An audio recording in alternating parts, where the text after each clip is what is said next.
100 টাকা? 100 টাকা দিয়ে কি হবে নইমুদ্দিন ভাইয়া? সমস্যা নেই, এটা আপাতত রাখো, আমি কালকে তোমাকে আরো 100 টাকা দেবো। নইমুদ্দিন ভাই, আসলে একটা কথা ছিল। আমার ঢাকা থেকে কিছু ফ্রেন্ড আসবে, ওই যে টিকটক ফ্রেন্ড। আচ্ছা আচ্ছা। তো ওদের একটু আপ্যায়নের ব্যবস্থা করতে হবে। যতই হোক আমাদের গ্রামের একটা মান সম্মানের ব্যাপার, তাই না? না, এইটা নিয়ে তুমি কোনো চাপ নিও না, এখনই আমি একটা এস্টিমেট করে কাকার কাছে পাঠিয়ে দিচ্ছি, এখনই একটা বাজেট নিয়ে আসতেছি। না না না, আব্বারে জানানো যাবে না। মানে জানেনই তো যে আব্বা তো এইসব টিকটক ফিকটক করা পছন্দ করে না। আর ঢাকা থেকে যে ফ্রেন্ডগুলো আসবে না, তাদের মধ্যে 2টা ছেলে ফ্রেন্ডও আসবে আমার। ছেলে ফ্রেন্ড কি তোমার বয়সী? কি যে বলেন না, ফ্রেন্ড তো আমার বয়সী হবে।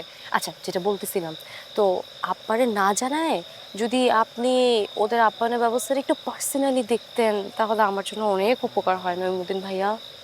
আচ্ছা ঠিক আছে, আমি মনুর দোকানে বইলা দিচ্ছি, তুমি ওইখান থেকে বিস্কিট, চা, সিগারেট যা লাগে ওদেরকে নিয়ে খাওয়াও। আর হঠাৎ খরচার তো অবশ্যই প্রয়োজন আছে, কারণ ওখানে অনেক লোকজন থাকবে। হ্যাঁ, কারণ তাদেরকে আপ্যায়ন করার দায়িত্ব কিন্তু তোমারই। হ্যাঁ, এই 100 টাকা রাখো তাদেরকে আপ্যায়ন করার জন্য। 100 টাকা? 100 টাকা দিয়ে কি হবে নইমুদ্দিন ভাইয়া?